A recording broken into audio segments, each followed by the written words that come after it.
क्रॅकिंगसाठी खत नियोजन वेंचुरीद्वारे खत सोडताना आमचे प्रगतिशील शेतकरी रामपूरचे पोलीस पाटील रमेश नाईक व कोमादादा नाईक कॅल्शियम व बोरानचे खत सोडताना हे खत क्रॅकिंगसाठी यूज होते, टरबूजसाठी आहे। जेव्हा आपल्या वेलीमध्ये क्रॅकिंगची समस्या येते तेव्हा बोरान आणि कॅल्शियमचे खत सोडावे, त्यामुळे वेल मजबूत होते व क्रॅकिंगचा प्रॉब्लेम सॉल्व होतो। टरबूज पिकामध्ये हा येणारा रोग साधारण आहे।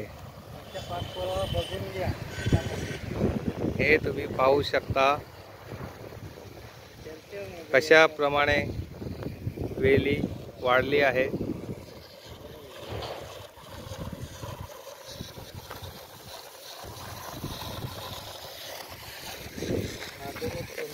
पद्धत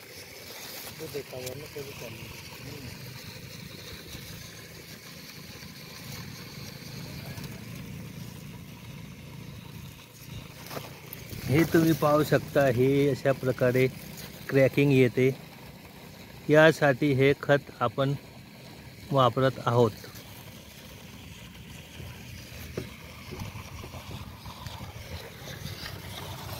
हे अशा प्रकारे वेंचुरीद्वारे खत सोडण्यात येते।